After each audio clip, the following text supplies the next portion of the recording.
don't forget to start it on YouTube and let's go.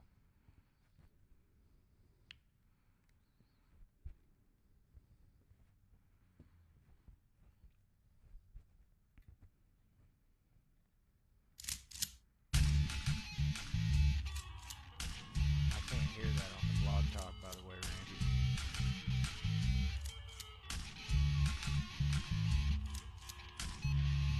That's horrible. They don't hear it.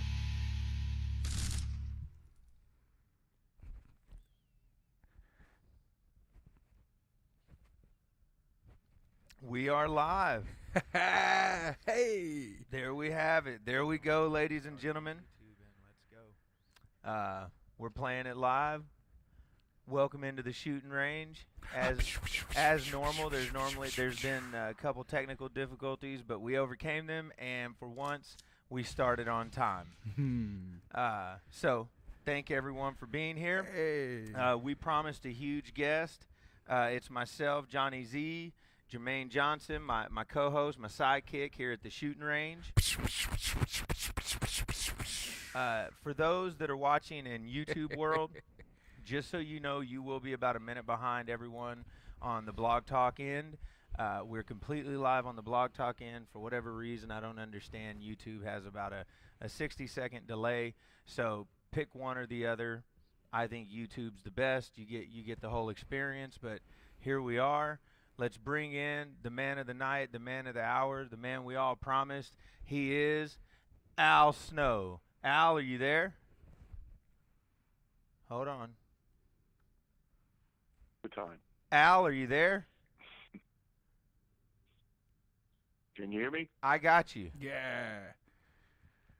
Okay. Thank you guys very much for giving me the time tonight and having me on your show.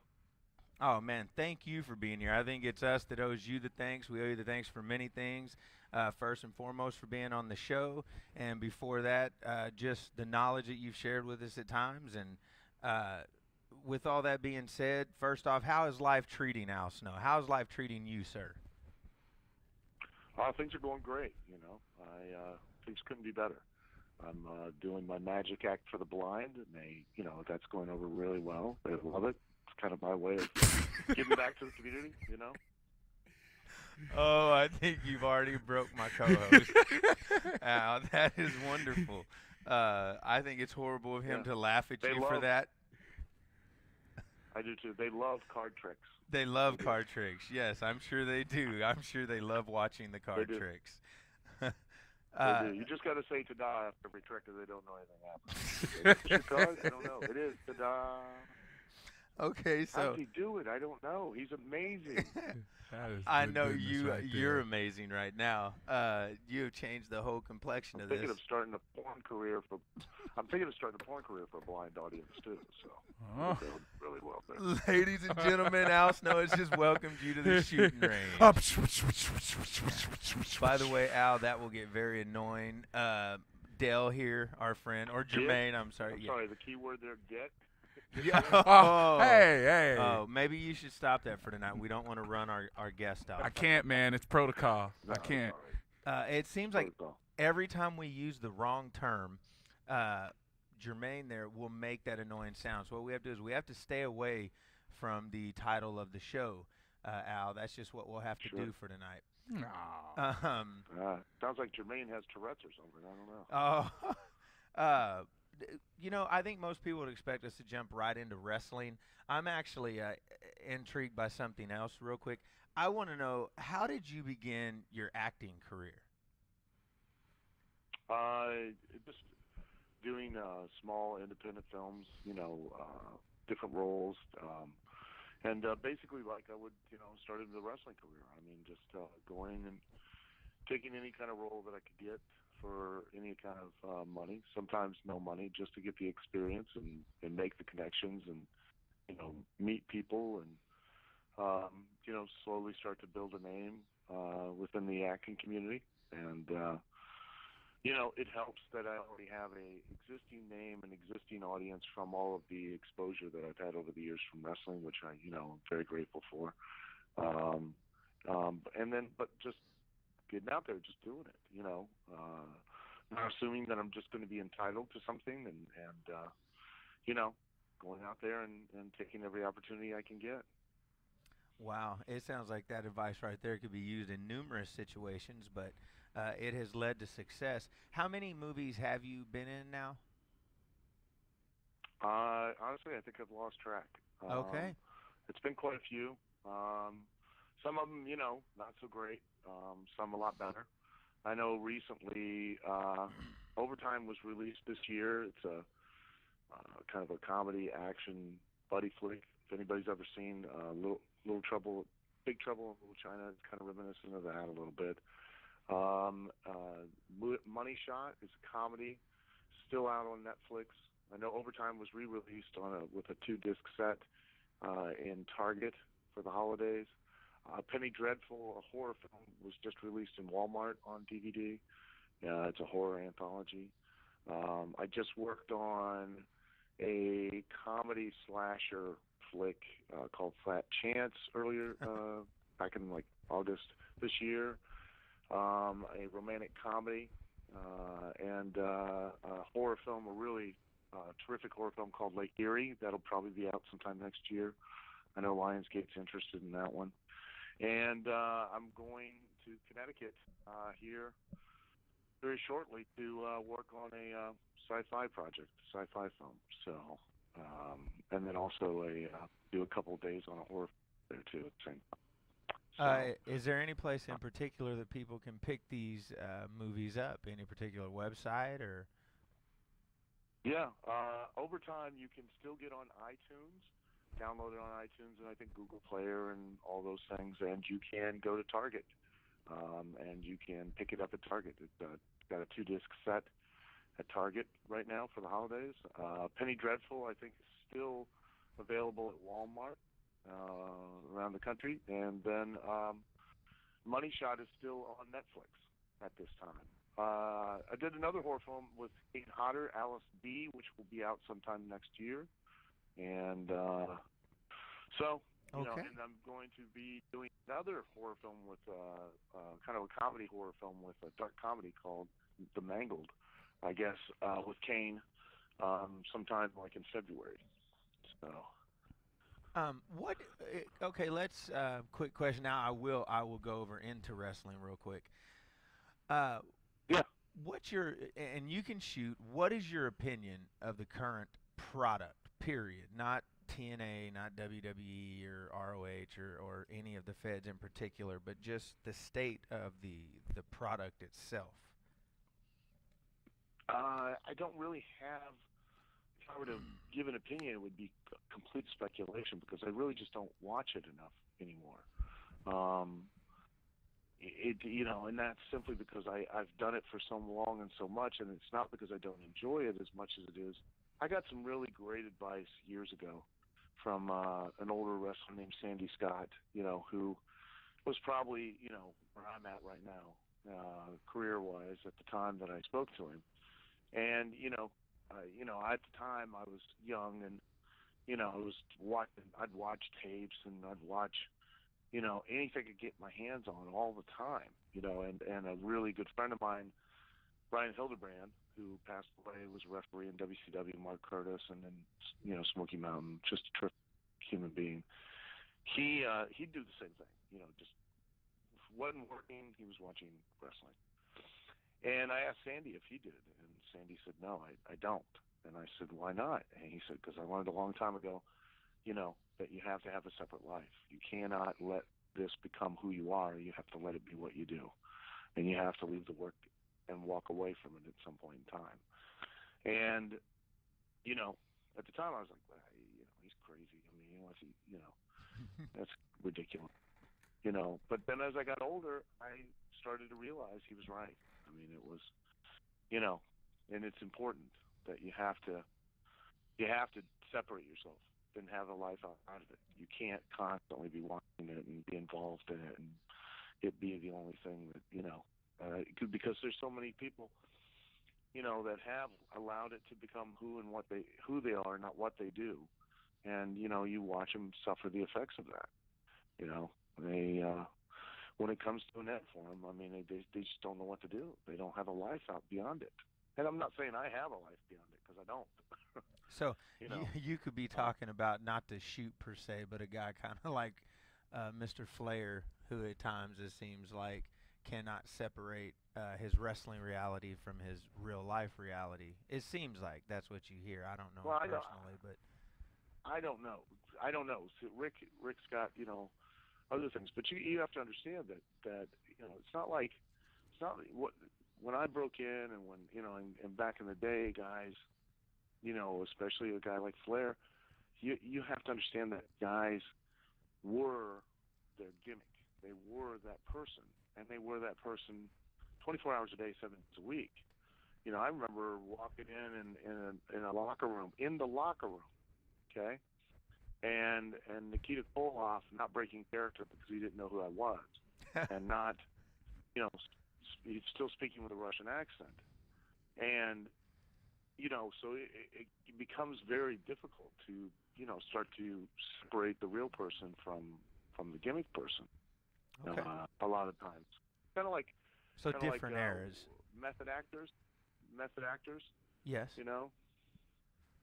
that become so deeply entrenched in the character that they lose themselves, and sometimes some of the guys might do that themselves too. And because it's not like it is now, where they go, it's a character that's given to you and you just play it. But that's part of a problem, though, because a lot of those characters that are just given to people are never going to connect. They're never going to, they'll have a run, they'll have a moment, because they've invested so much time and vignettes and everything, that you'll have that initial interest, but then the guys have to carry that character off, and that's where the problem, that they have to be able to be the character, not just backstage, and not just in their vignettes, and not just in their entrance, but then once the bell rings, they can't stop being that character. They still have to be that same guy, even while they're wrestling. And if it's just a character, then it's not something that they do instinctually, and it's because it's who they actually are. With the volume turned up, then that gets lost. Okay. So there's disconnect for the audience. I think Mr. Johnson here has something he wanted to say. I do. Actually, it kind of goes on to what you were saying, but since you're not super entrenched in all of that is wrestling anymore, do you keep up with the independent scene? And if so, do you feel what you've mentioned is part of the problem with that as well?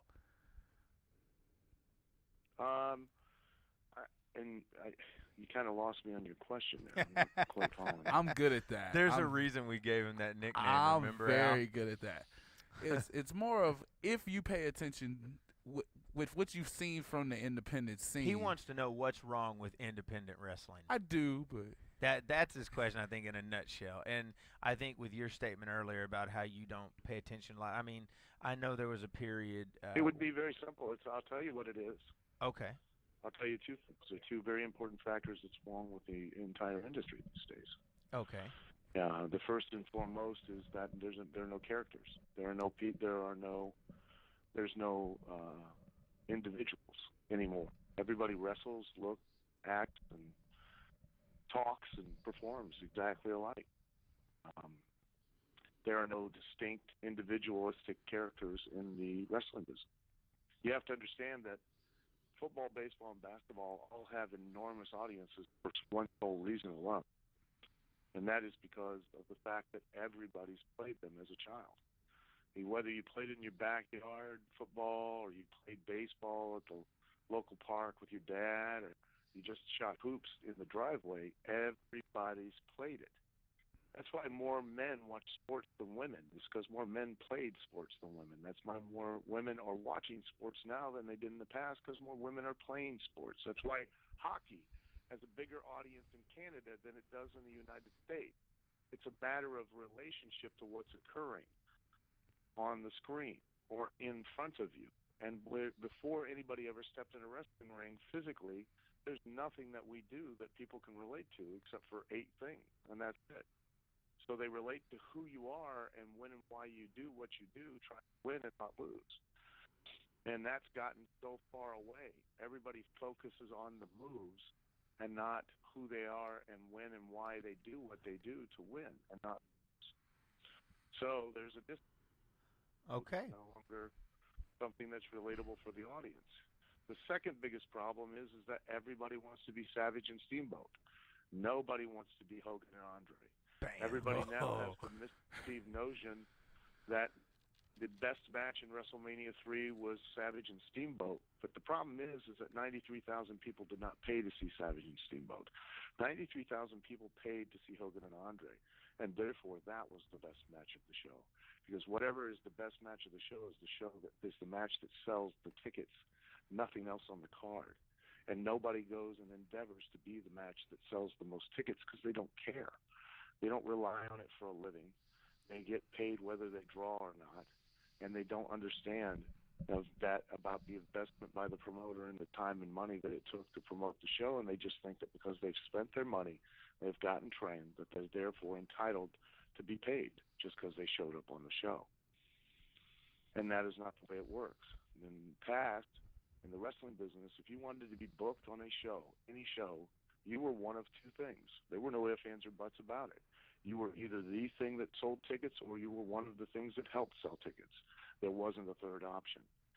Now it's become a matter of, well, he's a great worker, meaning that he's really good at doing spots and great moves.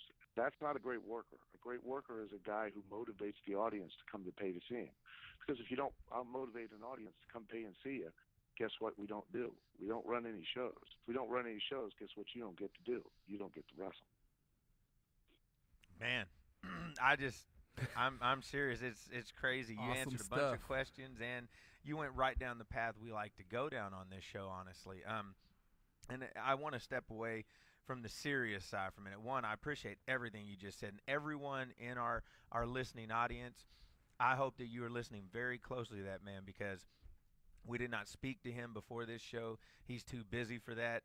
And you know that that's a subject we speak on a lot of times here. And honestly, Al's a guy, and I don't even know that he would remember, but I've learned a lot of the things that I try to teach to the people on my show by listening to him I think 4 different times he's been here, and I've talked to him. I've been in 3 of his seminars. A very intelligent man.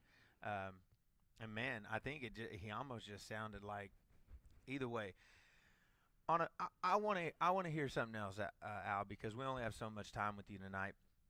Since this is the shooting range, let's see if I can. God, I screwed up. I'll shoot along with me, Al. Shoot along with me. Yeah. I'm gonna ask, and we'll see if you'll shoot with us. Funniest backstage story from Al Snow. Oh gosh. I mean, there's tons of them. I mean, you know. There's got to be something. You're sitting around, you're telling stories. You want to get a laugh. Boom, this is the one. Oh, God.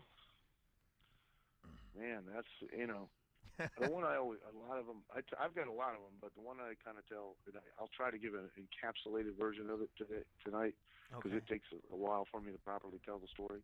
Okay. But I went on an independent show, and the owner, was kind of dressed in a cowboy outfit, walking around, and, he pulled me aside, and, because I got there early. It was in a, nice, National Guard armory, and he pulled me aside and, said, we got a little bit of an issue. I need to talk to you. Now, when I hear that, the first thing I think is, oh, he's not going to pay me. So, I'm already considering breaking his thumbs. So, I won't bore you with, but, he, proceeded to tell me that this was their WrestleMania, and, and that he and his son, who looked like an exact duplicate, but only maybe 2 inches taller, so his son was 5'8" and he was 5'6", that they had a cowboy gimmick, which I hadn't picked up on, with them both wearing cowboy hats and chaps and boots around the day, and a really scraggly ass goatee and a beautiful black mullet on each of them that was dyed. And that they were the tag team champions, which was kind of, I was shocked to hear.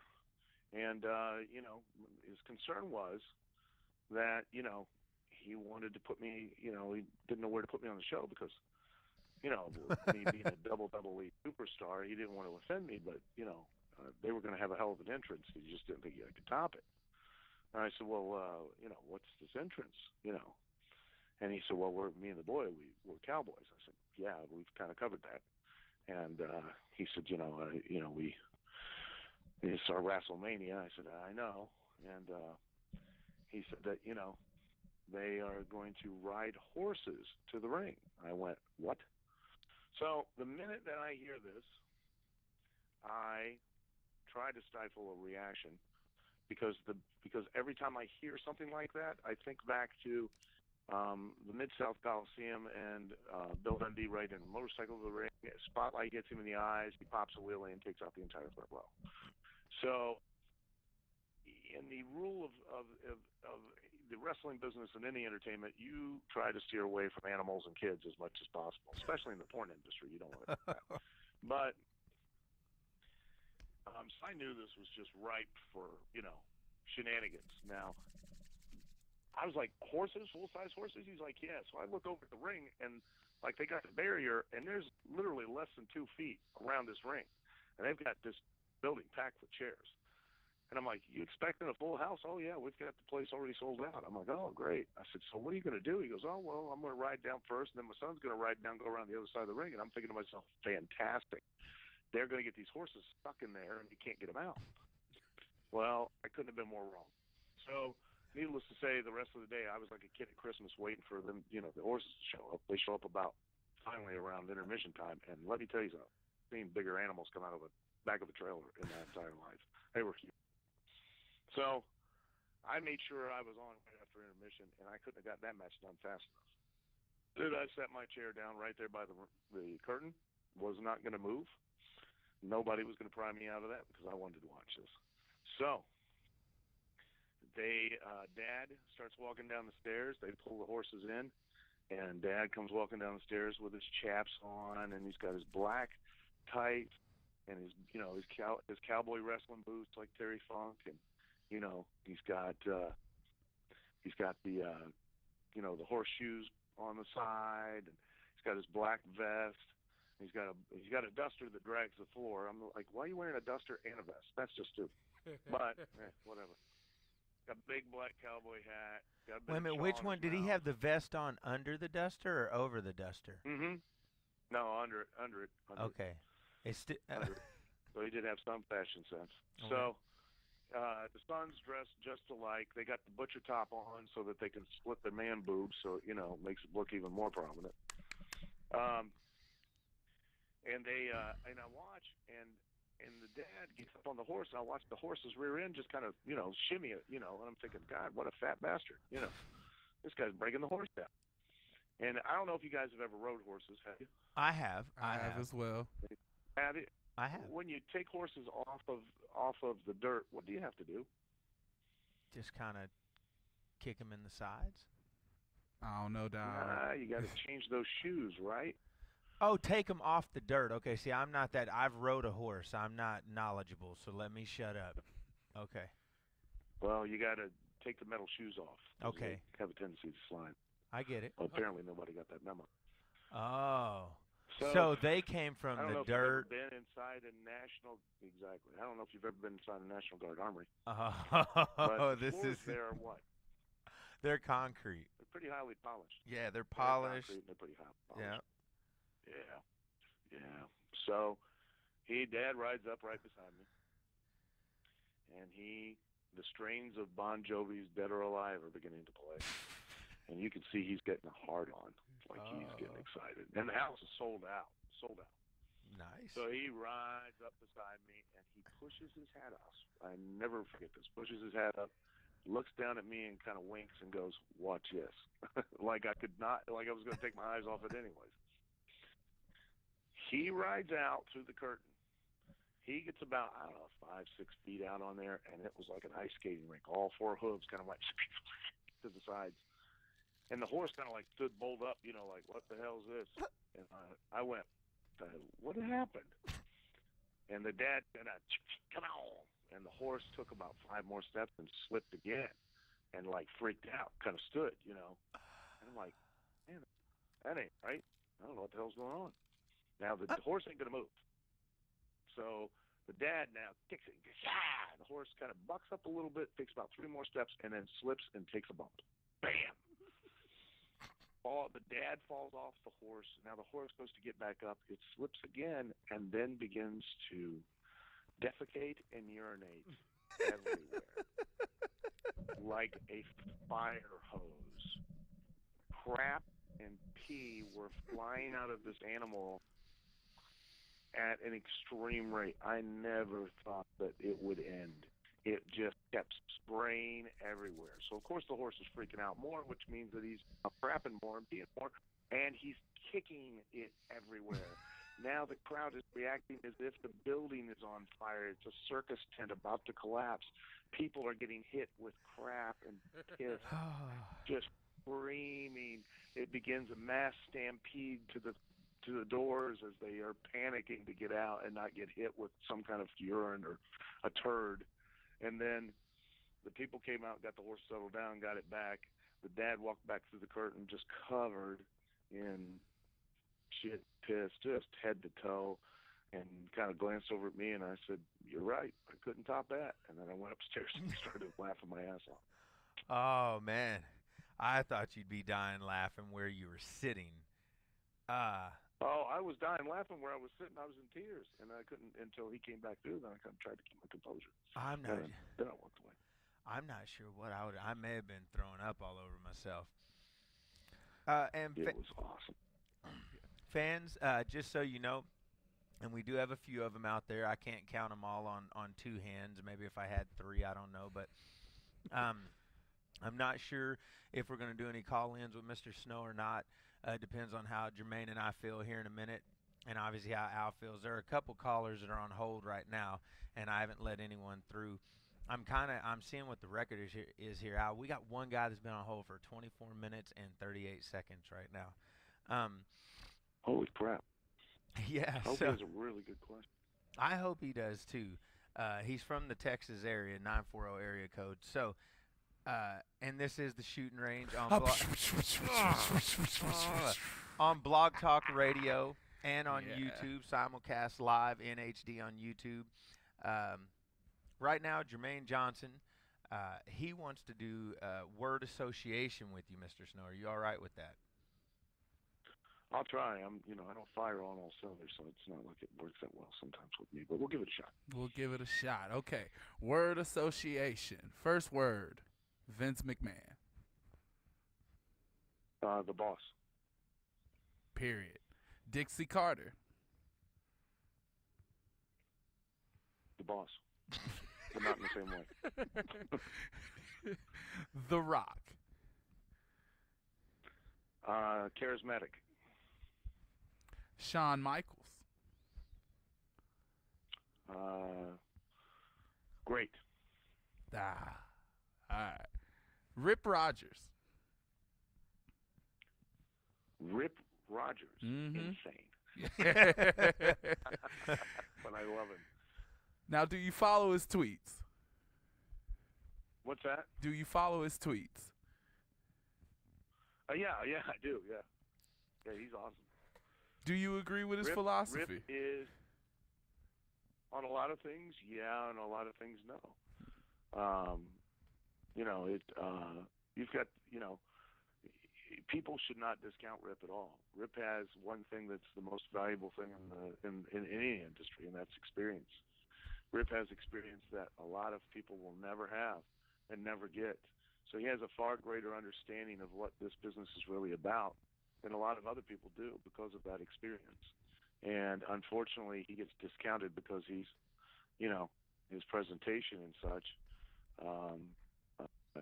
And I got a little flash for all of you guys. I got a little news flash for you. As much as you'd all like to believe the business has changed, it hasn't. It hasn't changed one iota.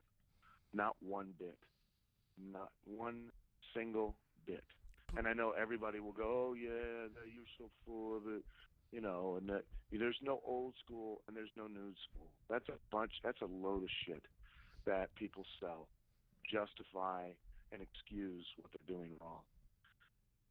You know why I know for a fact that nothing has changed about the wrestling business? Please tell. Yes, tell us, Please because you're tell. talking to two guys that 100% agree with you, whether you know it or not. But the world, I want to hear it. So please tell.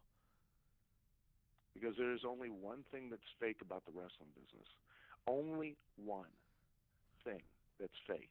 And it's the same thing that was fake in 1913. It's the same thing that's fake in 2013. It's the same thing that we were trying to sell in 1913. It's the same thing that we're supposed to be trying to sell in 2013.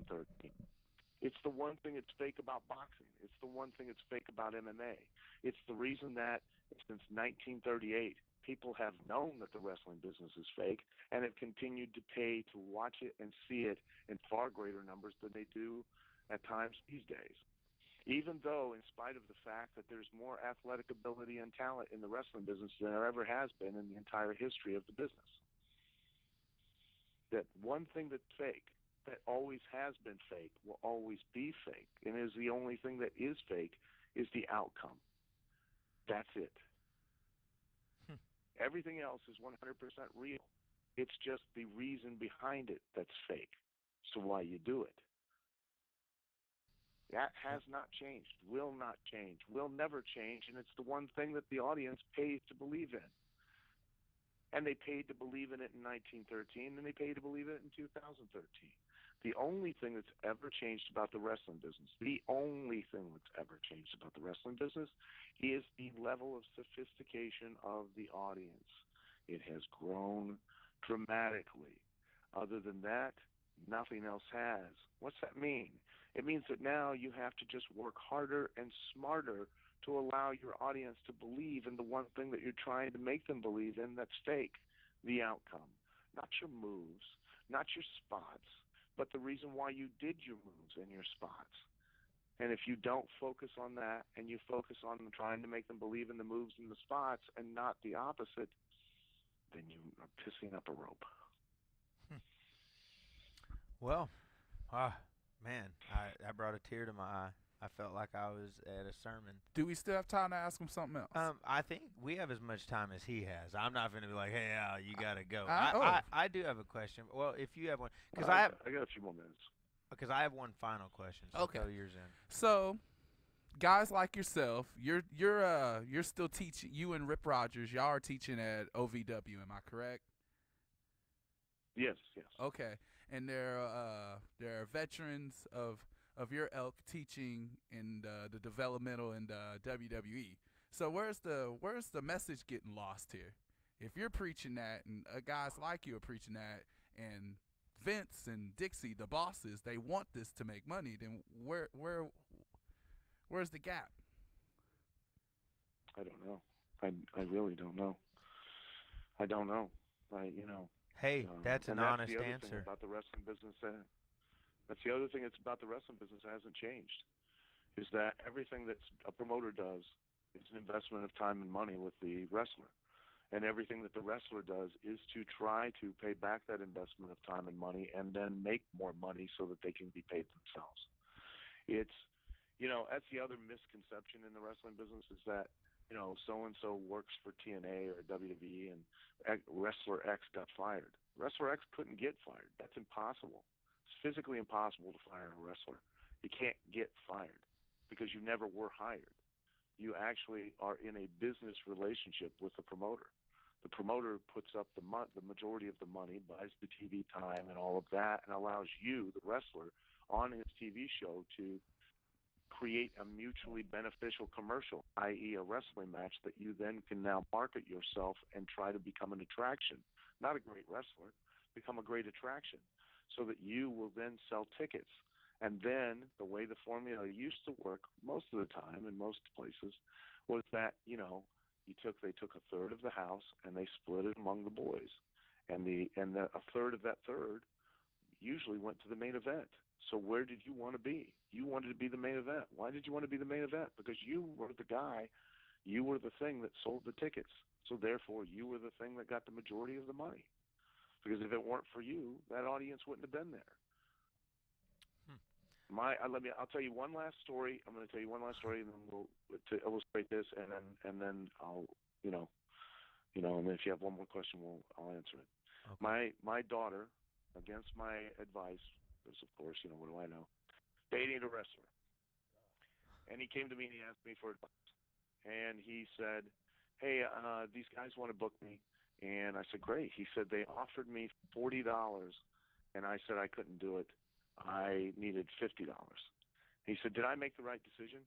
I said, "No." He said, "Why?" I said, "Well, you're stupid." He said, "Why am I stupid?" I said, "Well, let me ask you something." I said, "You asked for $50, am I correct?" He goes, "Yes." And I said, "And they offered you 40?" He said, "Yes." I said, "And I'm just clarifying, you told them no." And I said, "You told them no based on what?" He said, "Well, I felt that I deserved at least $50. I said, "And what did you base this deserving $50 on?" He said that I'm good enough. I said, "Oh, you're good enough. Okay. Well, let me ask you this question. If I put your name on a wrestling poster, just your name, nobody else's, just yours, okay? Not even wrestling. How many tickets are you going to sell at $10 a ticket that are going to come just to see you, no one else?" He said, "Well, probably none." I said, so you're not even worth $40 because you couldn't sell 4 tickets. So you're basically worth nothing, but now you feel like you're entitled to $50. That makes sense to me.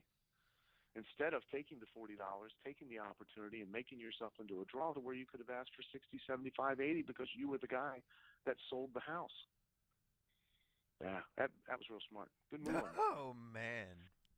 Wow. I just want to say I love you, sir. I do. I do love you. For Al every Snow. reason I loved you before, I love you even more now. And I do know you need to go. I would like to ask just this one thing, and after you answer it, honestly, if you Sure. want, go right into we want to give you an opportunity to plug yourself and whatever you might have going on. So answer this question and then just go into that and hang up, because right now, before I ask you the question, I'm going to tell you thank you for being with us on the Shooting Range. Thank you, sir. We have appreciated it very much. So here's my question, and then you take us out of here, and we'll continue after you're gone. What does the future hold for you? What's the future hold for me? I would assume that if I'm lucky enough, I'll get to have a little more time in the wrestling business. It's everything has a life to it. Everything comes to an end, and unfortunately, at some point, even this is probably going to come to an end. This May 22nd will be 32 years for me that I've been able to be blessed enough to get to do the thing that I absolutely love to do for as long as I've loved to do it. I've been very, very lucky. I've been on vacation for 32 years because, I never felt like I had to go to work. It's just been so amazing, just so awesome. I love this business. And, hopefully I'll continue to build some kind of career in the acting, because it's one of the things that I feel that I enjoy and, can have a passion for, like I did for wrestling. And, I'm looking forward to hopefully doing that. I don't care if I'm famous or whatever. I've been famous. I don't need to be famous again, but it would be nice, just because fame allows you to get more opportunities. It's just a way to market yourself, make you a draw, make you an attraction, because the same in acting is the same in wrestling. You don't have to be a great actor. I mean, look at, Arnold Schwarzenegger. He's horrible, but people pay to see his movies, so he gets to get the opportunity to continue to make movies because people pay to watch it. It's Hogan, so I'm going to Andre. do everything I can. Exactly. And I'm going to do everything I can to be that guy that people pay to see in a movie for whatever reason. And I don't care what that reason is. I'm going to do what I can to be a draw. And, that's what I'm going to shoot for. So I'm hoping, that will be the case, that I'll be able to follow that and pursue that and, continue to have fun and enjoy what I do. And if people want to, they can follow me on Twitter at @TheRealAlSnow. Yes, there were, God, if you can believe it, there were imposters, which I always tell the imposters, aim higher, guys. If you're going to fake being a celebrity, try to get one better than me. Jesus Christ. I would, for sure. And I'm on Facebook at The Real Al Snow, and Instagram at The Real Al Snow, and I put up lots of stupid jokes and make silly comments and promote my movies. Head out and buy Overtime today at Target. Show somebody you really love them, or that you actually despise them, and that's why you bought the movie for them. Money Shot, again, is on Netflix, and Penny Dreadful is out at Walmart right now, and Alice D will be coming out soon, and so will all the other movies. Plus my porn movies for the blind. So if you're sighted, I wouldn't really want to pick them up. But if you can't see, they're a treasure. They Well, really are. we wish you many successes in your future. I hope that that's all your future does hold for you. Thank you so much for being here. Please shoot me a friend invite. I sent you a message a couple days ago because I haven't gotten you on my new Facebook. That's natural. Oh, okay. That's Natural Born Leader Johnny Z. It's been Jermaine Yep. Johnson and myself here at Impact Zone Wrestling and the Shootin Range. All the successes in your future, Mr. Snow. Thank you for being with us, and hope to see you very soon. Okay, great. Thank you guys very much. Bye-bye. Well, That was man, awesome. that man. was awesome. That- Ladies and that was gentlemen, awesome. that was a promise delivered. That was Al Snow. So everyone that tuned in to listen to that, thank you for being here. Rob Faust. Let me see. Bam, here he comes with the comments. So does this mean we're all all this mean we're Al Snow disciples? Well, Rob, if I could get you to call in right now, since you are one of our guest hosts normally, and Mr. Michaels, if we could get him to call in as well, I would love to have our normal panel get together and see who has listened to the 40-minute interview that we did with Mr. Snow. 40 minutes. We weren't able to let any of you call in and ask questions with Mr. Snow. But I hope you learned. Yes. You should have learned. The 10 minutes that I was going to dedicate to letting people ask him questions from the 30 to 40-minute mark did not happen. So I super appreciate it. I mean, it's so crazy because I think a lot of you that know me personally, a lot of you that listen to the Shootin Range or watch the Shootin Range have heard me preach the same exact messages that he did. I mean, what was it he said right there at the end? And I was like, oh, this guy sounds like me. I'm not sure you ever said anything he said before, man. I'm going to just give it all to Al and roll on. Oh, man, he probably said it before me. Nah, I'm messing around. What was it he said right there, though, in that very last statement? Oh, the stuff about if we put your face on the poster. Oh, yeah. How many guys have I said that to? How many guys have I said that to? Yeah. Legitimately. I mean, I have put that one out there on several guys. And it's just amazing. So, I mean, I probably did learn some of that from Al. Who knows? I had to hear it somewhere. It's been through knowledge myself of being in the business, as I've said, and promoting and doing all the things that he talks about. It's amazing because all I did was send Al a text about 10 days ago, and I said, hey, Bam, we've had you down here a few times. I don't know if you remember hanging out some, because the man, as you heard, he's doing movies. He's working at TNA. He's got everything in the world going on, and I would be more an associate of his than a friend, I would say. We have lots of associates, only so many friends, and so out of the kindness of his heart as a favor, because I said, hey, we've got this new show, The Shootin Range. Would you be willing to come on and be a special call-in guest? Gave him a date and said, if you can't do that, give me another one. And all I got back was, hey, hi, John, I could probably do it this day. And boom, here we were. I told him we'd give him a call about 5 minutes for the show. We were late on that. So we weren't late starting the show, but we were late calling him. And, I mean, after talking to him, it just It just because I thought it was going to be more. We got a little bit of everything in that interview, Jermaine. It was awesome. He gave knowledge as far as the business goes. He gave funny story. The story about the horse. Do you think it's a shoot? I hope so. I hope so too. But even if it's not, that's one of the reasons Al found success in this business, and he talked about it. Storytelling. He said Hogan Andre versus Savage and Steamboat. And I've had this argument with how many people. Oh, man, we just had the whole little round table at Mid-South a few weeks ago. Yeah, about with the young guys. As far as the matches versus the matches goes and who pays to see what. Rob, call in, sir. Now he says he's got the laryngitis, man. Oh, is that what he said? The laryngitis. Well, tell your friend Brad Michaels to call in. We'd like the full panel. But what Al was talking about with the storytelling and the fact that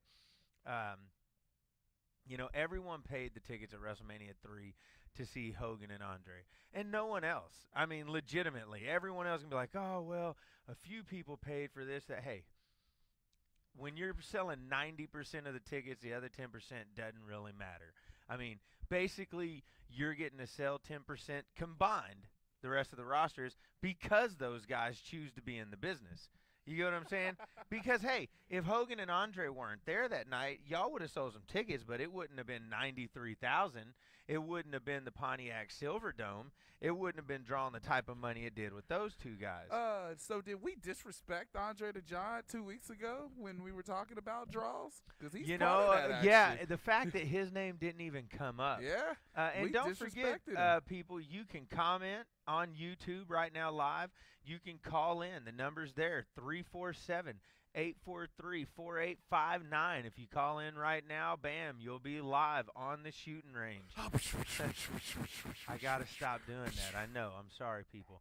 We'd love to have some call-ins. We'd love to have questions. If anyone has a subject they'd like to discuss, if you listened to the interview we just did with Al Snow and anything he said interests you, if there's just anyone out there, I mean, because we have a good 45, 50 people watching right now on the YouTube. We rolling. We growing every week, like you said. Yeah, I don't have any way of telling on the Blog Talk how many are listening, so the hundreds of you. Thousands.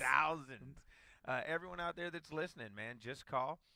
We'll see what's going on. Maybe we'll answer. Maybe we won't. Who knows?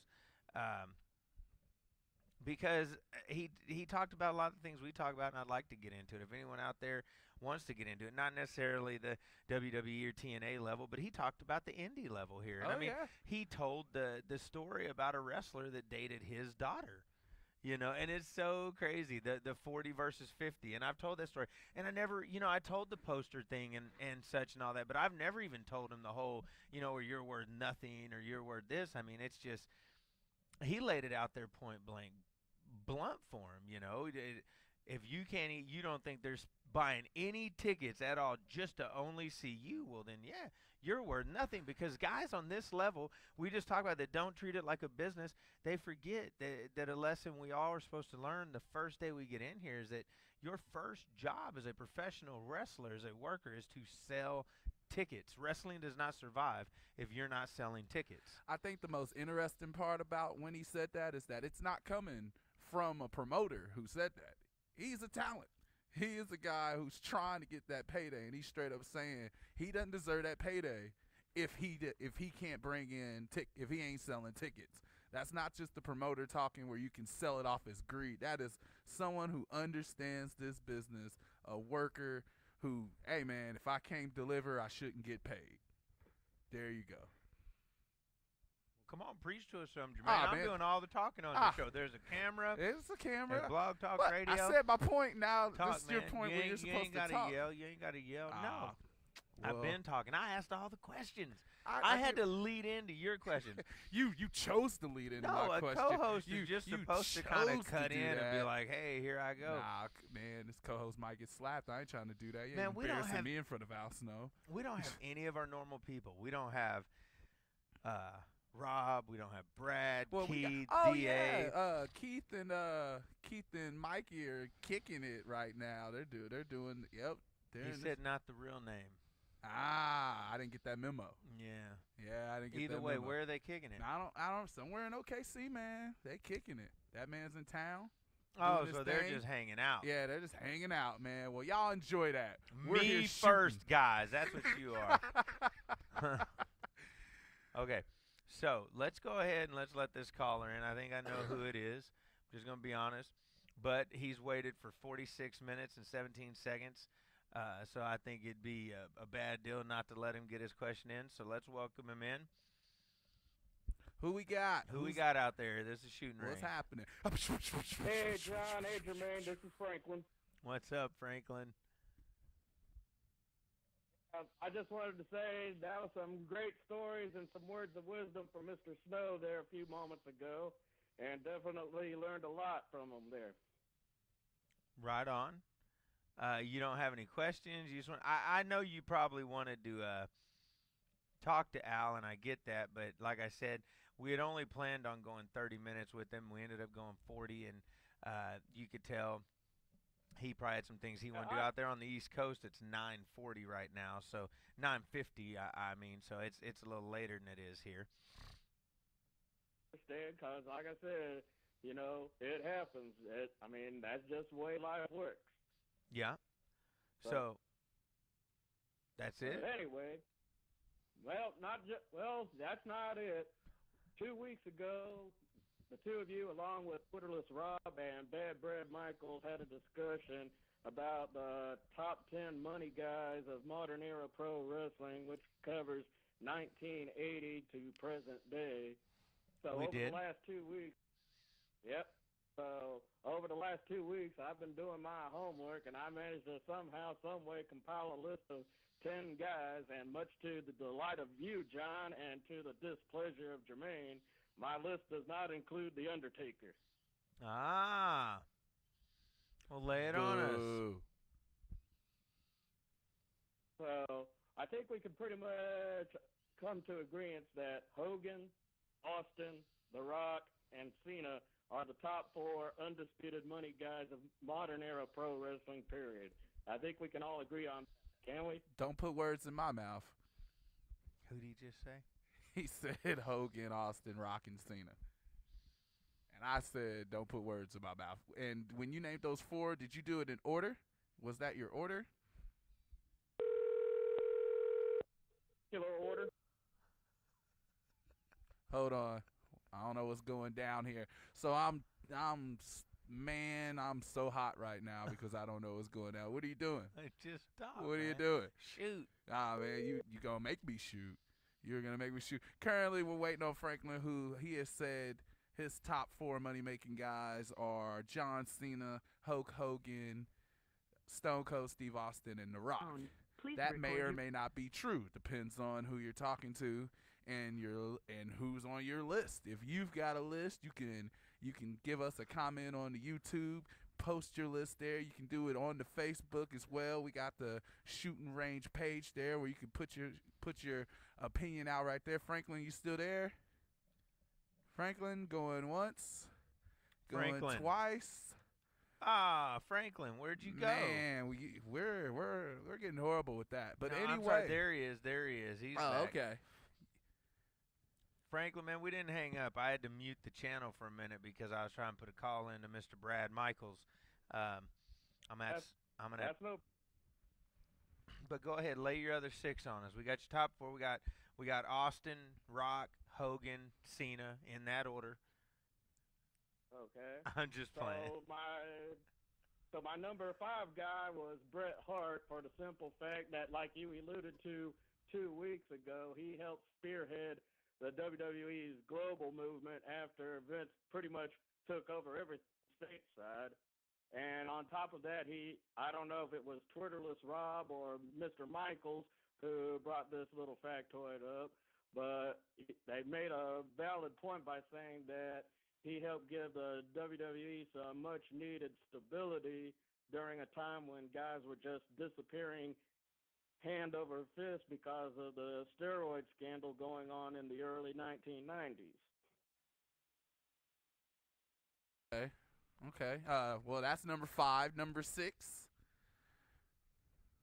Number 6, I have to go with Shawn Michaels because of the fact that he helped carry the load after WrestleMania 12 when he won the title and Bret, for whatever reason, decided to take the proverbial ball and go home. And he also spearheaded the Attitude Era in the form of DX. So. Okay. I'm not sure if he took his ball and went home then, but that's your opinion, and I ain't gonna take that from you. You were shooting right now, so continue on. Where are we at? Number 7. Which would take us to our number 7 guy, Triple H, for the simple fact that along with Shawn Michaels, he helped also spearhead the Attitude Movement with DX. He also had tremendous feuds with the likes of Austin, The Rock, Mick Foley. You're breaking up. Where you at, Franklin? I'm still here. Can you hear me? Yeah, Now we can hear you. We're gonna recap your list real quick for John, who who wasn't paying attention there, but let me. Oh, no, I got it. I heard Shawn Michaels, and I almost hung up on you. That dude doesn't belong anywhere near the Are you top still there? 10. I'm here. Are you there? I'm here. Well, I can hear you. I said I heard Shawn Michaels, and I almost hung up on you because that dude doesn't belong anywhere near the conversation of top 10 money makers. But you're shooting, so continue your list. All right.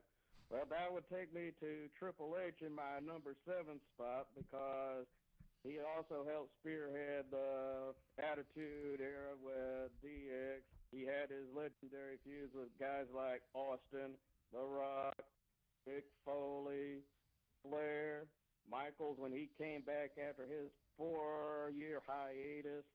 And the guy just knew how to draw heat.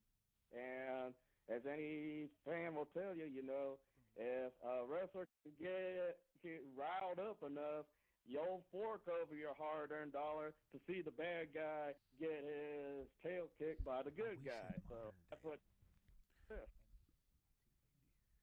Is he in that? Hey, man, does San Martino wrestle in the 80s, Franklin?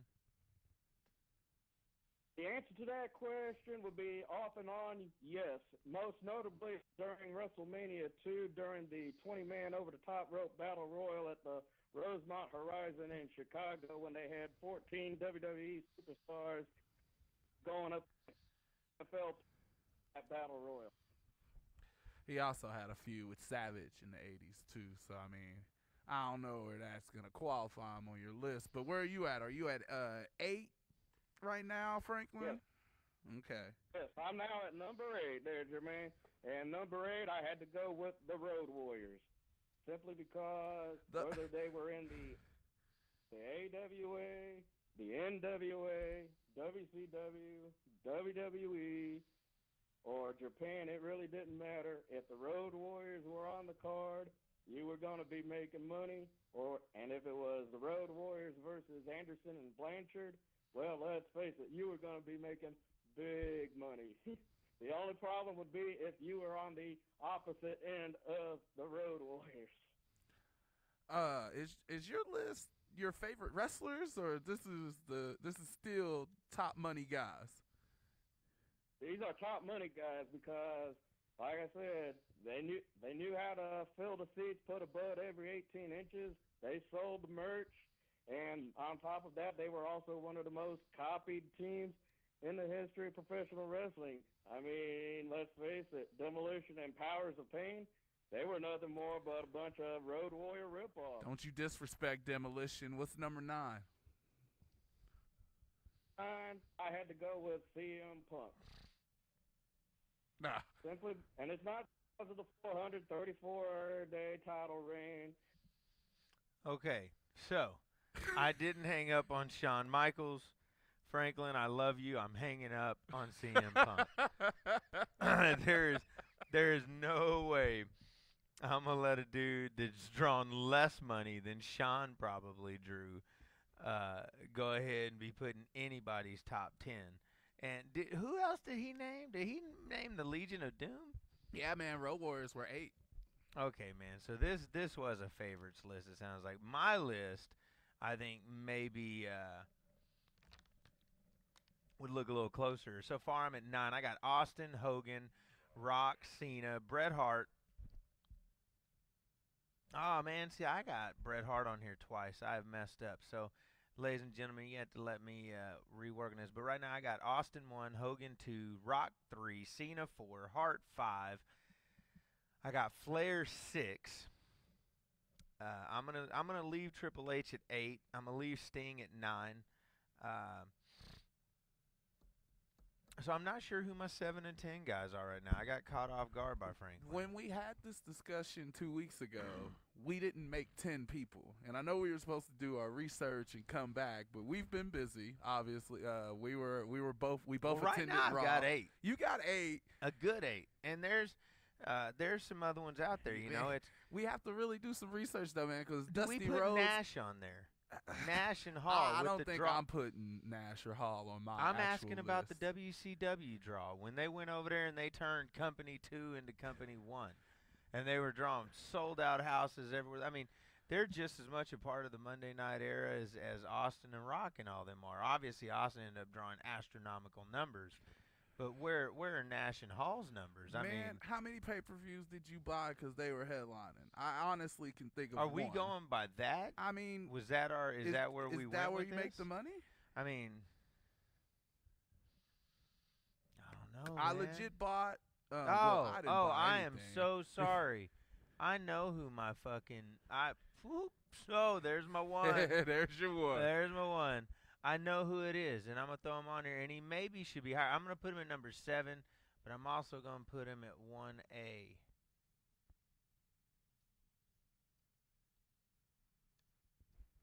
Vince McMahon. Vince McMahon. How can he not go on there? I want He's an number extension. 7, but he's 1A because he's right there, you know, in helping Austin be the greatest build of all time. Greatest draw of all time. So all I need is a number 10. How do you feel about look at that. I'm gonna go with you then. He Mr. put Nash Faust. on there, huh? He did. Twitterless Rob put Nash on Twitterless there. Rob went with Nash. I'm gonna put Kevin Nash as my 10. Johnny Z, founder, owner, leader of Impact Zone Wrestling, has put his top 10 out there. Well, let's hear your story because I know you definitely differ from Twitterless Rob, who has Austin as 2. You have him as 1. He's got Hogan as 1. Mm-hmm. State your case. Why?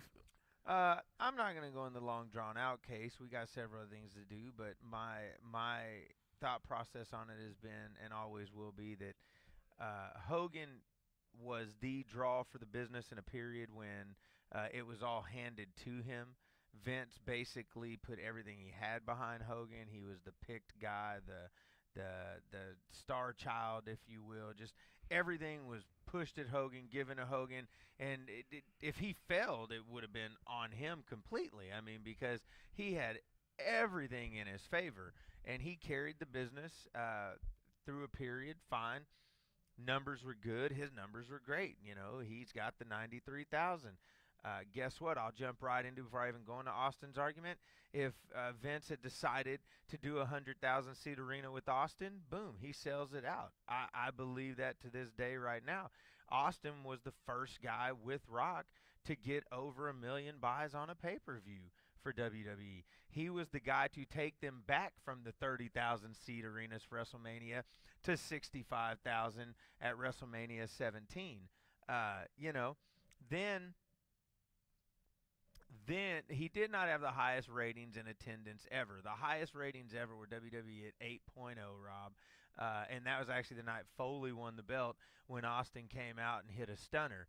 But the overall ratings were WWF's, which were Austin, which were in the 7s regularly once he got up there. 2, Austin revolutionized the business. He grabbed a company from bankruptcy, picked it up, put it on his back, and carried it to $1 billion publicly traded company. And there's no one there that will dispute that he was the reason why. He's the only guy that's walked out of that company and had to apologize to people for costing them money. No one else is going to say that. He's the only guy that Vince will call the greatest WWE superstar of all time. And I'm going to take the boss's word. I'm going to take the guy that's wrote the paychecks. I'm going to take the guy that's selling the stock and trading the stock and got the $1 billion publicly traded wrestling company. Whoever he says is his greatest WWE superstar ever, that's whose word I'm taking. Above and beyond any of our arguments, until he says Hulk Hogan's the greatest WWE superstar of all time, Stone Cold Steve Austin is the greatest WWE superstar of all time. So you don't take into the account that Hogan was doing it in the 80s, and then while Austin... Time out. Before you get into that, Austin's also the guy who the owner tried to cut his legs out from under him. Austin is the guy that they didn't try to hand it all to, that they didn't just put it on a silver platter for. Austin's the guy that lucked into his first chance, and then when he got it, he took it by the throat and he wouldn't let it go, and he became the greatest superstar. That's my point too. Hogan didn't have any hunger. He didn't have to fight through anything. It was handed to him. It was, here, man, we want you to be the star. Austin had to fight for it. He had to take it. They didn't want to give it to him. He did. It doesn't matter to me. The boss said it. It'd be like right now, people could argue whoever they wanted, who's the greatest IZW superstar of all time, for whatever that may matter or mean to anyone. But guess what? The answer comes down to whoever I say is the greatest IZW superstar of all time. Period. Because I'm the guy that's made any amount of money with this company. Therefore, in the end, I'm going to attribute the majority of the money I made there to a certain guy, and that's going to be the greatest IZW superstar of all time. Well, you certainly stated why you feel that way about Steve Austin being number one. What I was going to ask you was... It's the shooting range. Oh. And by the way, let me mention that we're getting great feedback on the Facebook. People are commenting. I've got several lists on here from people who are getting their opinion out there, who are letting it be heard, and I appreciate it. We both appreciate it. You can also call unless your list has favoritism on it. I see your deal, Rob, and so your statement does make more sense to me, although that would be true for Hogan too, so you are right. But he was just talking about what his comment meant here, where he was referring to Nash. About being on top in both companies and such, is referring to your argument against Nash. How Nash was on top in both companies, and not just one night. He was just going with the overall ratings, which that's true. WCW had the top ratings for over a year. They beat WWE, so I mean, I get what he's saying, and there's a lot of money there. Which one's a cop out? The one about I'm lost. You're going to tell me, Rob, the one about Vince saying Austin's the greatest WWE superstar ever? That's not a cop-out. If that's what he's saying, I'm just saying that's not a cop-out. That's me taking the word of the guy that's made the money off of him. I mean, legitimately, I think in the end, Vince is the one guy that he's never let hard feelings get into. I mean, to an extent, I guess, but he gets over them. Dude, he's worked with Bret Hart again. He's worked with Hogan again. He's worked with Austin again. He's worked with Michaels again. He's worked with Nash again. Dude, McMahon will work with anybody. There's people he ain't worked with again. Well, Savage, but I mean, Savage Jarrett is dead. And Luger, and I guess him and Luger work together now. But I got a statement from earlier. Hogan had the long run in the 80s, and then while Austin's running, Hogan's running too. He's still making money side by side. So you give nothing to longevity, to the fact that Hogan does do it Dude, longer. Austin put his company out of business. Austin took put the other company out of business. Right. Austin took the company he was in from bankruptcy to Wall Street and put the other business that he was going against out of business. Well, I mean, that's my argument. I get it. I get what Rob's saying about, okay, that doesn't mean he or I are telling the truth or whatever. I get that. If you want to believe there might be an agenda. In the end, it's always going to come down to arguments. There are politics. There are politics. Rob. I think in the end, there's always going to be two guys that everyone argues over who is the best as far as money, and that's Hogan and Austin. You're going to have your Hogan fans because they go with, well, it was 20 years, and he did this, and then he went to WCW and did this and this. Well, one, Austin got his neck broke before his run ever started, so he didn't necessarily have the same clock to work with that Hogan did. And as Rob just stated, there are politics, and politics held Austin down for years. But he was always there. His talent was so good, I've stated this before, that even though politics always pushed him to the side, he was still there on the outside, on the edge. They knew he had talent, but politics always held him back. And Hogan was a huge part of the 90s boom. I get that. But in the end, Austin beat him. That's my point. Hogan came in, and it was the big, oh, my God, Hogan's a heel.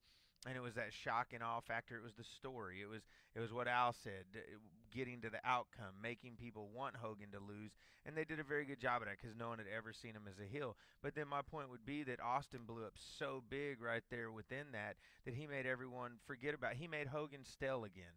It was like, oh, we're over the Hogan's a heel now. It lasted a year at best. And it's like he was stale again. They were like, but this guy over here, he's not. And he, boom, it was over. And then whenever he was huge, I'm just saying, look at the amount of business he did. Again, I say we don't give Austin credit for the fact that he only had 2 to 3 years max at a peak run at the top of the business, and his numbers are so astronomical that they're argued with the guy that had 20. This dude had 20 years, 25 years to build his numbers. This guy had 3. And then, because that's the numbers we argue. No one's talking about the stunning Steve days. We're talking about the Stone Cold run. And the peak part of the Stone Cold run is 3 years max. And the numbers are so astronomical, the company goes from bankrupt to Wall Street.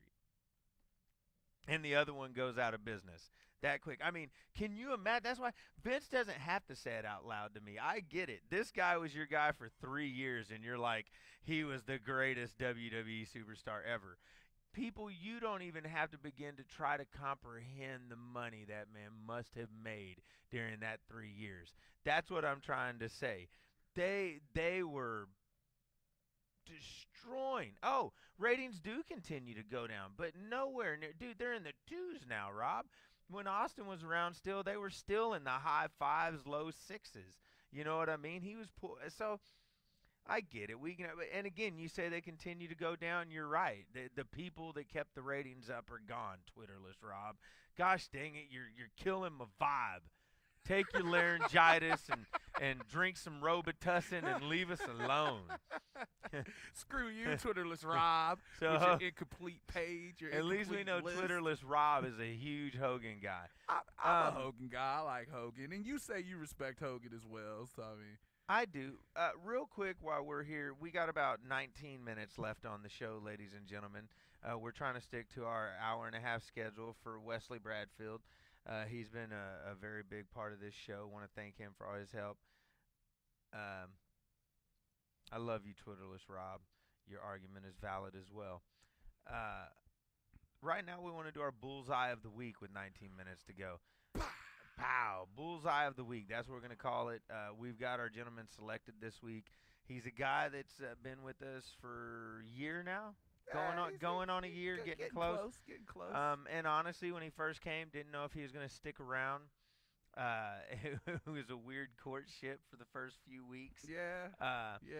Right now, let's bring up the picture. Our Bullseye of the Week is bam. Oh, we gotta get out of the way. We gotta get out of the way. Bad. We gotta see all that action Sexy. right there. Right.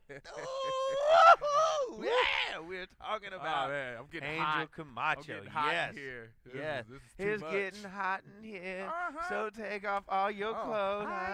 Getting so hot, I might take my clothes off. Just Okay, for Camacho, man. Just for him. Now, Angel Camacho, big, bad, sexy, Mm-hmm. comes to us from Ohio. Yep. He used the name of one Seth Allen to vouch his way into the IZW locker room, and that's another story for another day. The call to Mr. Allen. Mr. Allen knew Mr. Camacho, but just because Mr. Allen knows me, it was kind of a, yeah, man, I know him. I mean, he used me to vouch. Well, I don't know. And I really think Seth liked him and didn't mind vouching per se, but Seth knows how things can go sideways with me. Oh, yeah. And Quickly. so In a hurry. yeah, he was like, I don't know if I'm necessarily going to, but yeah, I know him. And it was only rough. I'm serious, maybe for 2 or 3 shows because it was, this guy thought maybe he was going to move away, but then he was here. He wasn't going to be able to make this show. He could make that show. I don't know what it was, maybe a month to about 6 or 7 weeks in of knowing Mr. Camacho. It was like, bam, all of a sudden clicked with him, and he was like, this is where I want to be. He came to us one day, and he said, this is where I want to be. I'm going to work with you guys here and at Mid-South, at IZW and at Mid-South. And he's like, and I want to learn, I want to get better, I want to do whatever I can. And as Twitterless Rob said, Angel is tremendous. And I mean, I'll tell you, from the first time I saw him in the ring here, even though we had the rocky beginning, you can ask Jermaine, I immediately was like, wow. I was like, this guy, he looks natural. And a lot of people are going to learn. You want to talk about word association with me, there's natural and application. Two of the main things you'll always hear me talk about when it comes to working and teaching people. Being natural and applying what you're taught. Those are the two biggest things. If you can apply what you're taught and look natural, come across like it's just second nature to you in there, like it's just walking and talking and exercising, then you're going to have it made in there. And it was crazy because from the first time I saw you, Angel, I was like, bam, he's natural, you know. And then it was all about will he apply, and you came back and I talked to you, and bam, next time you went out, you applied. And I mean, legitimately, you've applied ever since. Every match, if I talk to you about something, the next time, there's been something done in that area. You've applied some of what I taught you to it. And if I critique the same thing repeatedly and repeatedly and repeatedly, Angel, man, he doesn't get upset. He stays on it till it's solved, and then we're on to the next thing. And there's not a lot of them with him. Let me tell you, people. Just a soldier. Very good worker. Tremendous. Oh, I agree 100%. I consider most of the wrestlers like a dry erase board, and if you put something on it, hopefully that'll stay. And that goes with what you say about applying what you've been taught, but that's just how I view it. And it feels like every time I come back to Angel Camacho, that's there, and he's adding more, and he's always trying to what's right? He's always trying to move forward in the right direction with his progress perfectly. There you go, you smart mofo, you. There you go. He's always trying to progress. He's never trying to be stagnant, never trying to sit still. And I like working with someone like that. That's why I was part of picking Angel Camacho to be the bullseye of the week. Bullseye of the week. It was Jermaine Johnson's choice. I did have another choice right now. Angel would have made the list very soon, I'm sure. But I got him on there tonight. I wanted to, or Jermaine got him on there tonight. I'm sorry. I was going to choose someone else. I'm actually glad we did get you on here, Angel. I don't think we express to you often enough how much you're appreciated around here. I don't think we express it to our locker room all the time. I don't know. I guess we do, but maybe not in a verbal way. I'm saying we do it through other things, through actions and the things we do for them, and that's cool. And people always say, well, it's actions and not words. But, hey, sometimes people still like to hear words, you know. I cater, get you guys food. You know what I'm saying? I give you a good show to work on. I'd be trying to get him to not do that. He does. Oh, man. But, I mean, you know, here for once, I think what we're going to do is I'm going to try to take the bullseye of the week as an opportunity to pick one of the guys from our show or one of the shows we work on. Obviously, that's who it's going to be. That's who we come in contact with. And we'll try to throw out some words there of why we appreciate you and what it is you bring to the table. So, Angel Camacho, thank you for being big, bad, and sexy. You know, thank you for being good at what you do. And let's move on. We got about 13 and a half minutes left. Here we go. 12 and a half. So, I don't know, man. Where do we go from here? Man. I know we got the video we'll take ourselves out on, which will be the last couple minutes of the show. I guess I'll go ahead and get some stuff off my chest. You know. So what are we going to call this? We need a moment for this. Like, we're talking about making the show Johnny Z Hates, so that can't be a segment on here. Nah. That'll be something separate. So we need this to be... Is this going to be what wrestling should be? Nah, is that what this rant will be? No. Is this about wrestling? Yeah, it's about wrestling. Let's just call it vent right now. I just need to vent, you know. We can figure out all that next week. We man. need to come up with a little graphic where you can be like Jermaine Johnson vents. When and I do, be like, I want "Bah!" steam coming out stuff. of both sides of the ears and stuff. Okay. But anyway, that's later. There's a few names. I'm going to play word association. James Shepard. Oh, are we going here? Hold on. I'm going here. Wait a minute. I'm going here because didn't we I was talk the person, earlier? I'm going here because I was the person who he was going to spit in my face. Okay, well, keep this straight first off. All right, all right. See this down here? Nope. Okay. But all right, check it out, man.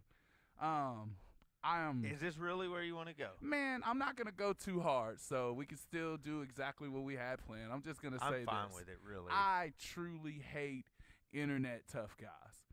I hate where the world is right now, and I didn't think I was gonna be old man Johnson that was gonna. I hate the way the new things is, but I do. When did it ever become okay for someone to get a complaint from their chick, wife, girlfriend, whatever, and then instead of handling that for them or telling them they need to handle it like an adult, instead you decide, you know what I'm gonna do? You know how I'm gonna fix this, honey? Let me get on Facebook.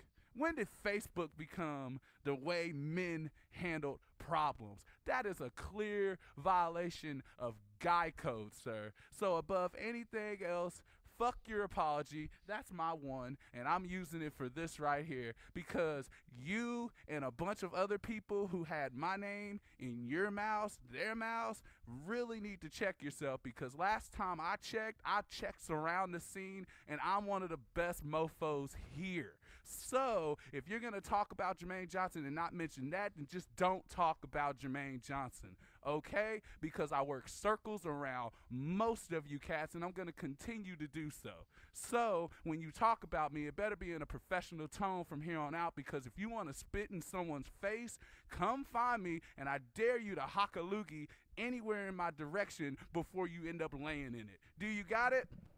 Good.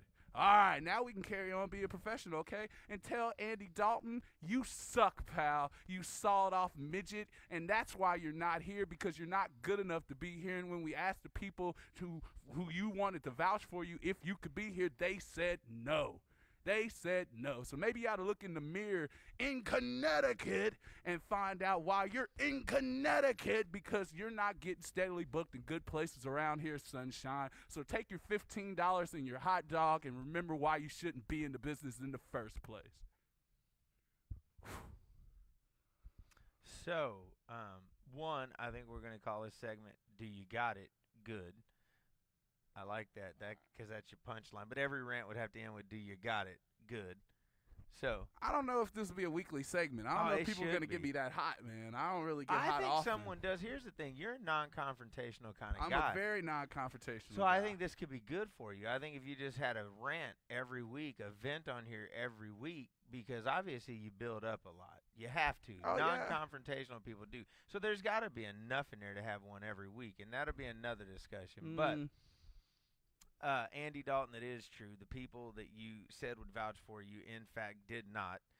They were like, dude, don't go down that road. So that is why you're not here, not because we don't like you or anything. It's because the don't know you. Don't know you. It's because the people that watch you work don't like you. And James Shepard, honestly, here's the deal. I'd still probably love to have Paige work here. I enjoyed the character she brought to the show. I thought she had a decent first outing. And the fact of the matter is, no one, no one, and I wasn't going to get into this, but now Jermaine's got me kind of out there because I hate internet tough guys. You know, Joey Corman, he and I had a little back and forth on there. Deuces, though. Yeah, no, we ended up being fine, and that's so cool, and I apologized to Joey in the end, and we private messaged. Yeah, that's why I didn't bring him up. And the thing is, where was I going? What was I going to say? You said you hated internet tough guys. I'm sorry I interrupted you because that threw you off, I guess. But. It did throw me off. Basically, we were talking, and we got out there and got kind of sideways, and we figured out, and what this comes down to, I do hate internet tough guys. Nobody knew what went down in that situation. I enjoyed the character she brought here. I'd still love to have the character here. But then all of a sudden I look up, and here's her husband on the internet talking about spitting in my booker's face over something that he doesn't even know about. Oh, yeah, and that's the deal. Joey asked me. He said, well, I'm sure that if somebody threatened your wife or threatened to fire her or whatever, that you might have lashed out and said whatever as well. And I think this is where Joey and I got on the same page. And I said, no, Joey, here's the difference. I wouldn't have lashed out on here because people have attacked my wife on the Facebook. People have done other things to me in wrestling, and I don't lash out on the Facebook. I said I would have probably, told my wife, well, don't work there anymore if that's what happened. It's that simple. Don't go and don't work there again. They don't respect you if that's the true story. If they really said to you, if you don't come in this crazy weather, you won't work here again, then obviously they don't respect you and they don't care about your safety, so don't work for them and don't go there again. That's the first thing I would have done, is what I told Joey. And this is to you, James, because this is how I would have handled it, like most grown-ups. And then two, I would have called said booker, is what I said to Joey, and I would have said to said booker, how dare you tell my wife she has to get out in this weather and come down there, she's going to be fired or not have a job, where that booker either would have said to me, well, that's how it is, and da-da-da, and I'd have said, well, dude, shove it in your ass, and she's not coming, and it would have been over. Which I would have respected. Yeah, and there's no reason. That's the thing, this whole new Facebook age, where the husband and wife, they can be in the same house in separate rooms having a fight, and they got to put it on Facebook. You know what I mean? That's what you did here, James. It's something that could have been handled on the phone behind the scenes and just settled. And okay, well, Paige doesn't come here anymore, and you don't like us or whatever, and it's over. Who gives a shit if you care how we book or how we treat talent? Don't come here if you don't like it, and other talent can if they do. But that wasn't even the point. The point was, and that's what I told you, that's how I would have handled it. The reason I lashed out on the internet tough guy, is because you did first. Because when people want to jump on the Facebook and lash out at me or my company or at Jermaine here, my best friend, then I am going to lash back out. And that is what I did. And I did say that your wife was a liar, because if your wife told you that Jermaine or I or anyone from this company said to her that if you don't travel here through this weather, you're not going to be booked again, then she is a liar. Angel Blue wasn't told that. And I've already said anyone can ask Angel Blue if they want to, and I'm sure she will vouch that she was never told that. And that's our whole problem with this, is you went and blasted people on the internet, I'm going to do this, and he's a disgrace, and I'll whoop him, and I'll spit in his face. And it's like, really, dude? You're 4 hours away. Why can't you be a man about it? Drive up. Obviously, you know where he's at. Your wife worked here. You know what I mean? Just jump in the car when the weather clears and drive on up here and come see us, and we can handle this. And that's the issue. Is you didn't have to get on Facebook. It's like the tough guy in the schoolroom or in the lunchroom at school. You know what I'm saying? Instead of catching the dude after school or over away from school, where you can really duke it out, you can knock a couple teeth out, you can bloody each other's eye. I mean, you can really settle this thing up. You're the lunchroom tough guy that runs in, tries to get in a fight in there where there's 19 teachers and 50 kids, and it gets broken up that quick and nothing ever happens. If you're on Facebook on the other end down there blasting everybody on Front Street so 40 people will get on there and break it up and nothing ever happens, and then you weren't even man enough to make it a public thread where we could get on there and respond on your thread. You made it a private thread, you chicken shit, and you made it to where only you and your friends could be on there and see it. That's two different threads? No, two that's of them. two. So either way, yeah, and so that is what upset me. You want to be an internet tough guy, then at least make it public where I can come back on there and be an internet tough guy back. Other than that, be a grown-up. Be a man or a woman, whichever one you are. Be a grown-up. Make a call to the booker and say, dude, this is ridiculous. Whereas we would have said back to you, it's not ridiculous, because we didn't say it. On Tuesday, it was said to her, hey. Thursday. The first time was Wednesday. Wednesday. When you talked to her. Wednesday. Well, That's it was right. said to her, we've had people drive through worse, but if you can't make it, let us know as soon as possible. Like I said, as of Friday, it was no problem. As of Saturday morning, it was no problem. All of a sudden, Saturday afternoon, it's a problem. So, I don't know. And either way, like I said, the whole problem is jackass internet tough guy making a post about something that never happened. Brad Michaels. Yes. You're live with us. Well, man, we've only got about 3 minutes to go, so what's going on? Here in a second, I'm going to let... That's about all I need, Daddy. Okay. I just wanted to say I'm glad you finally got into that topic, and that's what Shoot's all about. The internet tough guy topic? The internet tough guy. And Jermaine, your name was never in his mouth. It was only on his fingers. That is true. Valid point, sir. Valid point. And John, I'm glad that you and my friend Joey Corman were able to make up. Yeah, man, dude, I'm all right with Joey, and that's what I tried to tell him in that thread was, man, I basically when someone starts lashing out at me, I'll lash back out and just say things that I know are going to get a rise out of him. But I know Joey, and I know he's a good dude. and you vouched for him, and Gary vouched for him back in the day, is what I told him. And I don't think I tried to lowball him on pay. I think he like he said, that was his period where all he cared about was getting the biggest paydays he could. I respected his honesty for that. I did. Dude, Gary's talked about that, and Brad, that's a subject we can have on the next Shooting Range, is the different phases of an independent wrestling career, or a wrestling career in general. Let's quit separating them. A wrestling career is a wrestling career, and it goes through different phases. There's the phase where you're just trying to get your name out there and get known and get exposure and learn and move up the ranks, and then people usually hit a phase where if they're not going to make it to the next level, they go into this phase, okay, well, now I'm just going to try and make as much money as I can on this level, or I'm going to try to be the best I can be on this level. So we'll get into the phases. But did you get a chance to... That's a tremendous future topic. Cool. We'll do it next week with you on here. Will you be able to join us on a call-in next week? I believe so. Did you hear our interview with Al, or are you going to have to go back and listen to that? Heard about the last 10 minutes of it. It's 40 minutes strong, It's a good 40-minute strong interview, man. He comes in right at the beginning. He tells a story about a horse pissing and crapping all over a venue. So I did miss that. And flicking it everywhere. Yeah, and he flicking it around. So we're going to go ahead and let Brad Michaels go, and I'll get with him again later on this evening if he's still up right now. We're going to show you the funny video of the week. We need a name for that on the show. We got the bullseye of the week. We're going to leave that up to you, Brad. Oh, well, Brad's gone. We'll He's tell him gone. Ladies and gentlemen, this is how we're going to take us out. Thank you for joining us on the Shooting Range. When this is over, when this video is over, we'll be done. This video is in honor of our calling guest tonight. It's in honor of Al Snow. It's called Al Snow plus midgets plus tasers equals the greatest weekend ever. Thank you for joining us on the Shooting Range. Let him have it, Wesley.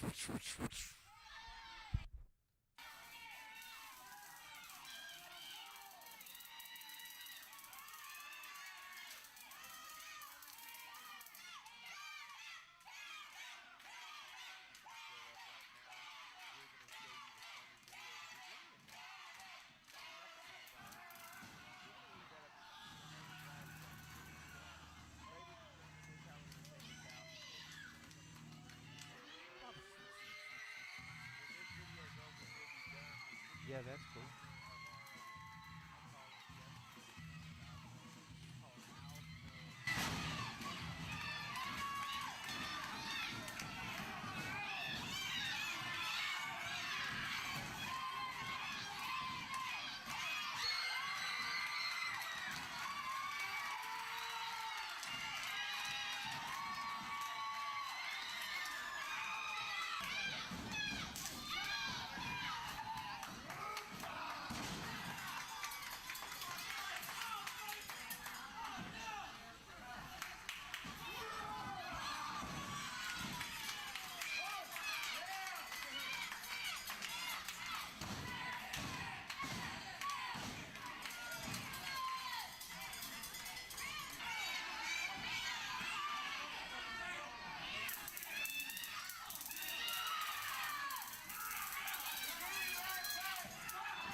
Thank you for using Blog Talk Radio.